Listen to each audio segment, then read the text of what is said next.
All right, it's been a pretty scary week, especially if you're invested in stocks and crypto. The global markets are starting to feel the pressures of all those interest rate hikes.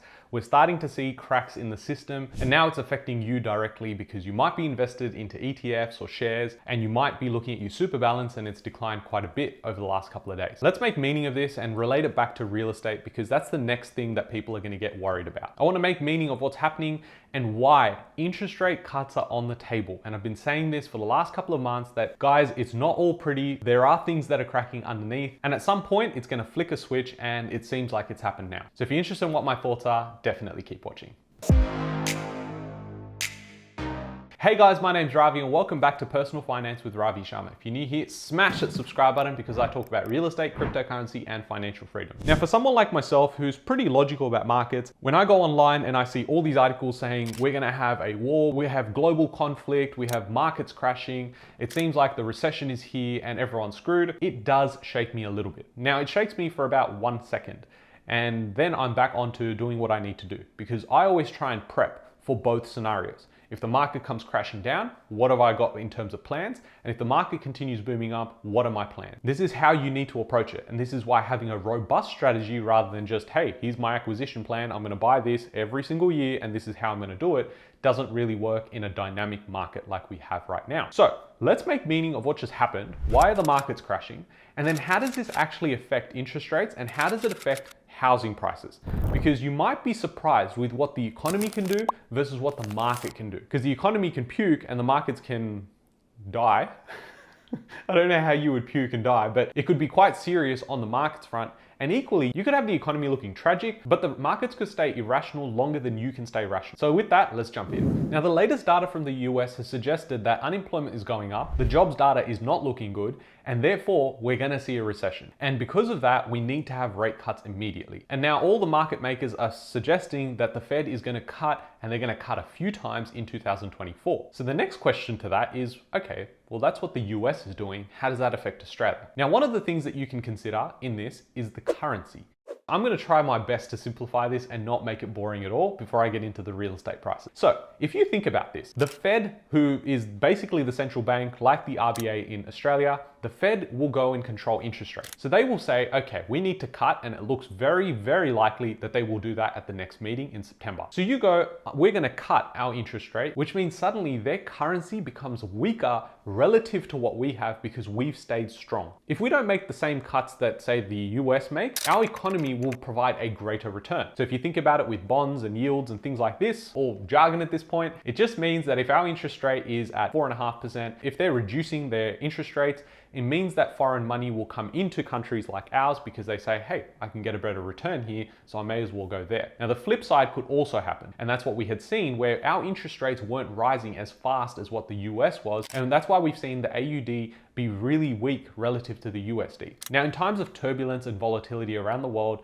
people move to safety, and usually that's back into the US dollar. So that's as much as I'm going to cover off in currency. I'm not an economist and I won't pretend like I am one. I do love this stuff, but I try my best to only share with you guys what I think is relevant, but also stuff that I can simplify. Otherwise, I become an economics channel, and to be honest, that's boring. So let's continue. Now, I did make a video only last week where I talked about the RBA and why they should start cutting rates. Now, this was before we had this global catastrophe when it came to the markets and when we saw the US come out with their job numbers. I said, hey guys, like, we have a problem here. We're in a retail recession. People aren't spending as much money as you think they are. And although inflation looks high, it's actually trending down. We don't want to make the same mistake we made when it was going on the way up as we are on the way down. But again, it's only us that watch these videos, and it's definitely not the guys at the RBA. But what we're seeing is disinflation in progress. And what I'm going to show you is a graph to show that. Now, what we can see in the blue line is the headline CPI. And then what we've got is the Melbourne Institute headline monthly inflation gauge, annual percentage change in the red. Now, what we are is seeing a 31-month low in that number. And what's interesting to see is the rate at which things change. Now, the reason why it looked likely that the interest rates may have started to move up, why it looks likely that the RBA is making a mistake, is because around 2020 is when they had interest rates at record lows. But then we started seeing inflation start going up a little higher towards 2021. And at that point, it was still like, no, inflation is not a problem. The economy is weak. We need to keep interest rates at record lows. What they should have started doing was increasing rates at a little slower pace, go up a little bit, wait, see what's happening, assess the market, and then move in a more sustainable manner. But instead, because they were behind, they started increasing interest rates at a fast pace, and that is what sends shockwaves through the economy. And so what we saw was better part of 21 and 22, inflation kept going higher along with the interest rates. And that's when people thought the monetary policy is broken. It's like, hey, interest rates are going up, but inflation is also going up. How are we going to control inflation? Oh my God, we're screwed. That's why we saw interest rates continue to go much higher all the way through 2022 and into 2023. Now, when we got to the peak here, around 22, 23, all we've seen is a decline, a disinflation. So inflation is still there and it's a lower pace every single month. So it's trending down. And what we can see is if we flip this, it would have just looked like this period here.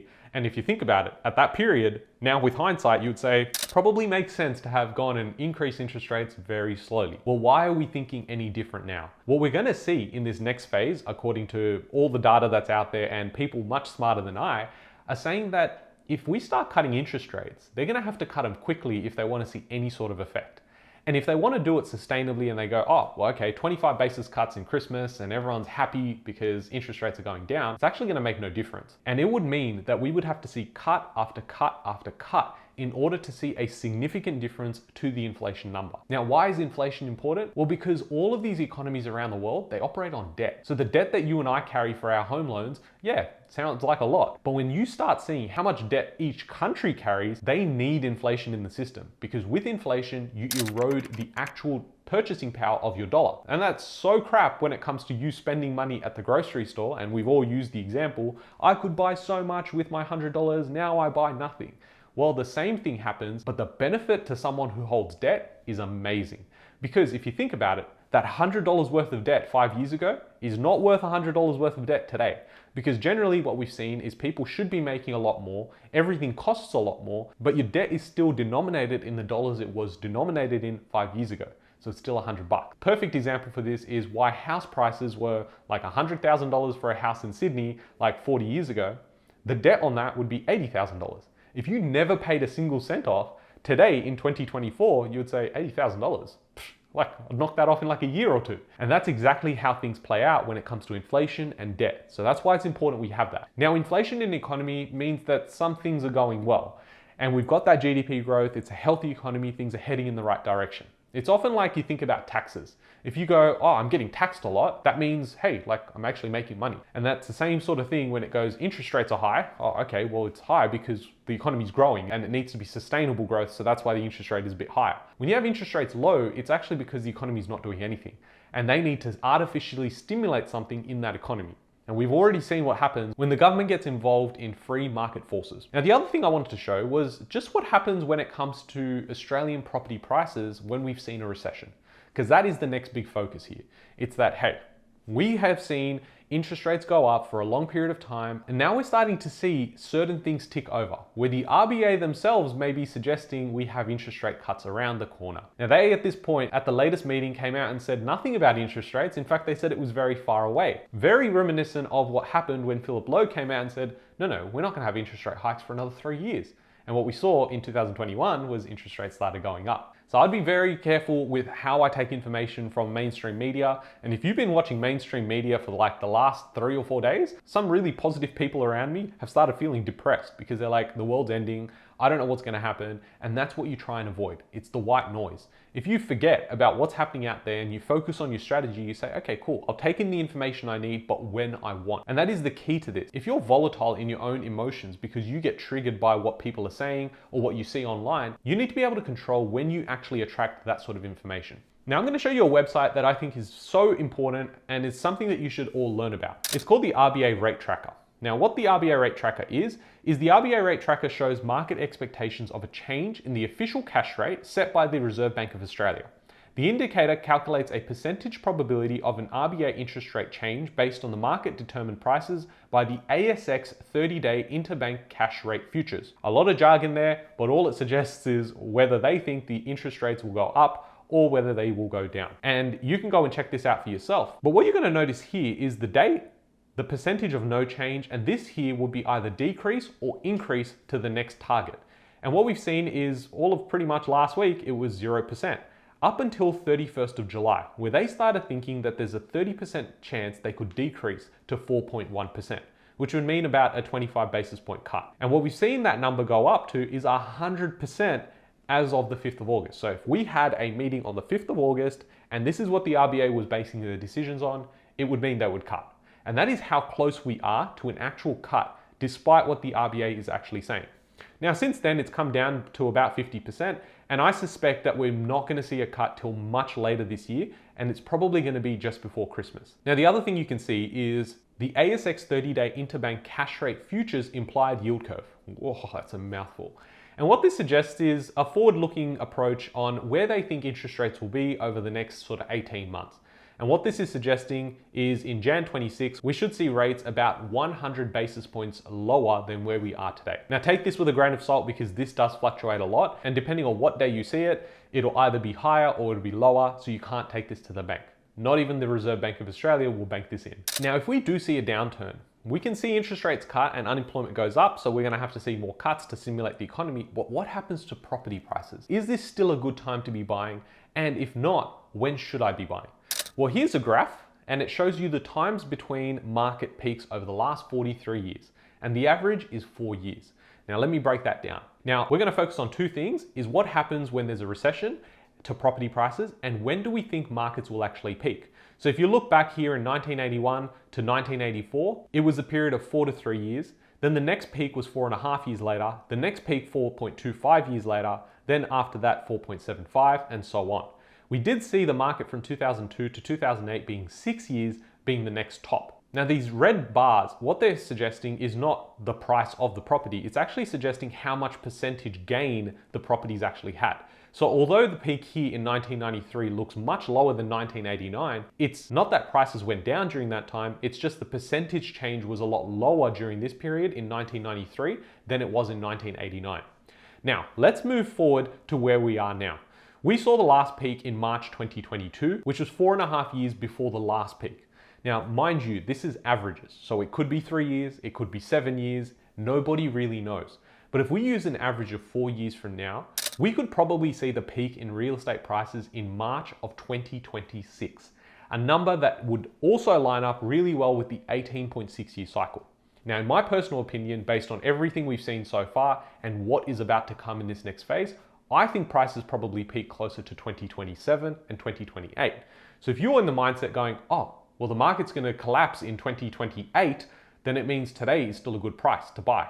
If you think the market is going to crash tomorrow, you'd think this is the worst time to buy, and in fact, you would want to sell. And you can see how this gets really dangerous without a strategy. Now, the other thing I wanted to point out was what happens when we do see an economic downturn. What we can see is during the GFC, a lot of areas only experienced 5 to 10% declines, and that was quickly followed by massive levels of growth. And we can see that here in 2009, 2010, when prices were growing by about 10%. We can see that in 2019, just before we had the lockdowns, we had the after effects of APRA coming in and changing banking regulations and the tighter credit policies. And what we saw again was the prices did decline, and they declined even further than what we experienced during the GFC.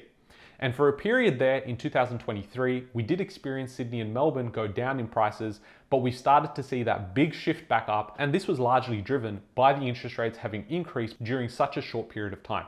Obviously, with population growth, we've just had so much demand come into the system that it's allowed prices to keep pushing higher. The key thing here is that if we did see a recession, it could end up being the best time to be able to purchase property again. If you think about anyone that's purchased property in 2019, you go back to 2019, you go back to 2010, those people, even at the peak of those markets, would still go cut off their left arm and say, I would still want to buy an extra property. I'm not sure why you'd have to cut off your arm just to buy a property, but hey, I don't make up the rules. Now, if we are going to see some sort of collapse in this economy, it doesn't necessarily mean the Australian house prices will also get affected. The housing market is a lot slower relative to, say, something like crypto and shares.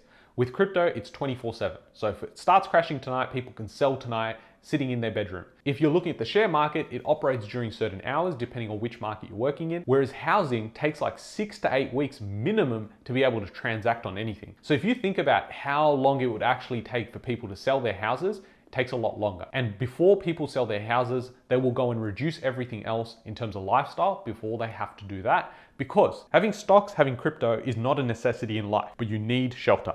So to me, I think it's business as usual. And in fact, I'm so confident that we're going to see prices much higher because we have interest rates where they are right now. If we were talking about interest rates not having gone up and we experienced these problems with high inflation and retail spending going down and GDP growth non-existent, they would have no further moves to make. Right now, if they did decrease interest rates by about 100 basis points, we will start seeing the economy start to flourish, and that should then flow into the businesses because more people will have disposable income. I hope you guys have enjoyed this video. I know it's a bit of a lengthy one, but I hope you've enjoyed the content. And if you have, smash that like button, subscribe if you haven't already, and share it with someone that might be worried right now, but they really should be prepping for the best period in growing their actual wealth. These are the opportunities in the market when people are scared. Hope you guys have enjoyed this one. Catch you guys in the next one. Thanks, guys.